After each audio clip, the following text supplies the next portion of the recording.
থেকে বাঁচার জন্য চেষ্টা চালাতে হবে। আল্লাহ রাব্বুল আলামিন বলেন, ওরা যে কাজ করেছিল হে নবী, ফাতিলকা বুয়ুতুহুম খাওয়ায়াতাম বিমা যালামু ইন্না ফি যালিকা লাআয়াতান লিকাউমিন ইয়ালামুন। খুব খেয়াল করে শুনবেন। ফাতিলকা বুয়ুতুহুম খাওয়ায়াতাম বিমা যালামু, রব্বুল আলামিন বলেন ওই বাড়িগুলোর দিকে আপনি একটু তাকান। ওদের এই জুলুম, এই পাপ, এই অপরাধ, এই সীমা লঙ্ঘনের কারণে বাড়িগুলোকে আমি উজাড় গৃহ, ভূমিহীন, মানুষজনহীন, জনমানব শূন্য বিরান গৃহ বানিয়ে দিয়েছি। ১৫০০ বছর পর এই আয়াতটা পড়লাম কোন কারণে? এ বাংলাদেশে আজ যারা আল্লাহর নিষিদ্ধ কাজগুলো জমিনে জারি করার মাধ্যমে যারা সীমা লঙ্ঘন করেছিলেন, আল্লাহ পাক যেন আজ হাত দিয়ে দিয়ে ওই জালেমদের বাড়ি ঘরগুলো আমাদেরকে দেখিয়ে দিচ্ছেন। আজ তাকান, আগস্টের 5 তারিখের পরে এই বাংলাদেশের 64 জেলা, 630টা থানা, যতগুলো জায়গায় আমি গেলাম, অধিকাংশ জায়গায় জালেম যারা, জালেমদের দোসর যারা, তাদের বাড়ি ঘর পর্যন্ত আল্লাহ উজাড় গৃহ বানিয়ে দিয়েছেন। আপনি টের পাচ্ছেন না কোরআনের কথা কত বাস্তব? আমি আমার কুষ্টিয়ার কথা বলছি। মাহবুবুল আলম হানিফ কি দাপটের লোক ছিল বলেন তো? বাংলাদেশে শেখ হাসিনার পরে যদি ওবায়দুল কাদের থাকে, তারপরে হানিফ সাহেব ছিল, অথচ তার বাড়িটা আজকে বিরান গৃহ হয়ে গেছে। আমার তো মনে হচ্ছে ওটা জাতীয় টয়লেট হয়ে যাবে।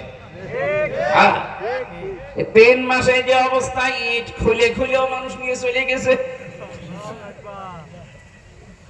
কয়েকদিন আগে আপনারা দেখেছেন একটা পচা ডিম খেয়েছিল আদালতে হাসানুল হক, নুনু মিয়া,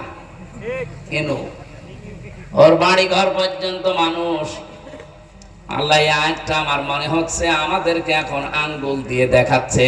ফাতিলকা বুয়ুতুহুম, বাইতুন না বুয়ুত, বহু বচন দিয়েছেন।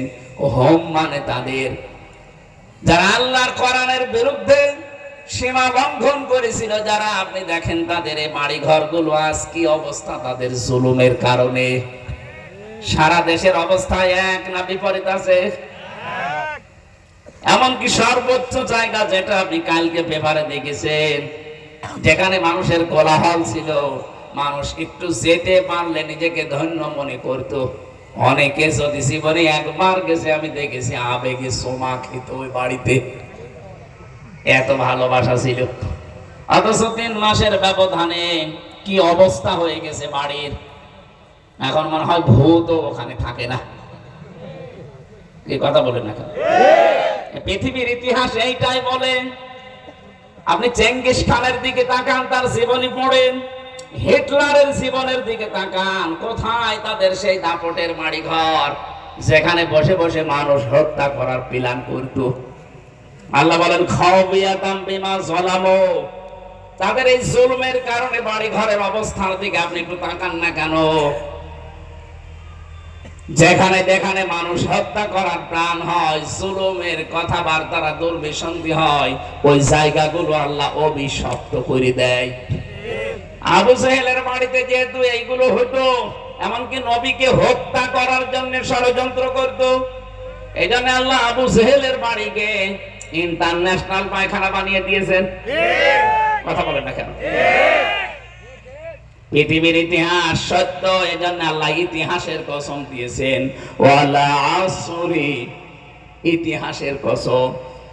পৃথিবীর অনেক কিছু অনেকে ভুলে যেতে পারে, ইতিহাস কিন্তু সব ধারণ করে রাখে। আমরা হয়তো আর 50-100 বছর পরে এখানে কেউ থাকবেন না, কিন্তু ইতিহাস, কথা বলেন না কেন? ইতিহাস থাকবে, হয় আপনাকে স্মরণীয় নাই নিন্দনীয়, যে কোনো একটা করে রাখবে।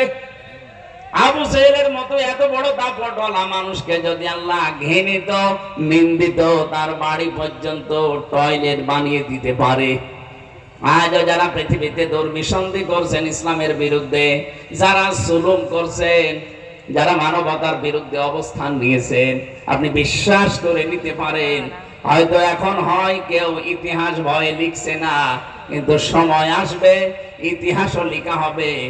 এই জুলুমের কারণে আপনাকে যেমন ঘৃণিত নিন্দিত করে জাতির কাছে উপস্থাপন করা হবে, আপনার বসবাসের ওই বাড়ি ঘর পর্যন্ত দেখবেন বিরান হয়ে গেছে। আল্লাহ বলেন খবিয়াতান, বিরান ভূমি বানিয়ে দিয়েছি। আপনি একটু তাকান না কেন ওইদিকে? ১৫০০ বছর আগে আয়াতটা নাযিল করে লূত আলাইহিস সালামের জামানার মানুষদের কথা আল্লাহ স্মরণ করিয়েছিলেন। আমার মনে হচ্ছে ২০২৪ সালের ৫ আগস্টের দিন থেকে আল্লাহ আমাদেরকে জানাচ্ছেন, ও বাংলার মানুষেরা একটু তাকাও, ফাতিলকা বুয়ুতুহুম। আল্লাহ যদি বাইতুন দিতেন তাহলে বাংলাদেশে শুধু একজন জালেমের বাড়ি ধ্বংস হয়ে যেত। আল্লাহ বুয়ুত দিয়েছেন, হুম দিয়েছেন। যত জালেম বাংলাদেশে ছিল, যত জালেমের সহযোগে ছিল, ডাইরেক্ট ইনডাইরেক্ট, এদের একটারও বাড়ি ঘর আপনি দেখতে পাবেন না। সব বিরান হয়ে গেছে, ওজাড় গৃহ হয়ে গেছে। আপনি তাকালেই বুঝবেন কোনোদিন মনে হয় এখানে মানুষই বাস করেনি। দিনাজপুরের একজন দাপটওয়ালা নেতা ছিল, আমি নাম নিলাম না, তার বাবার নামে মেডিকেল কলেজ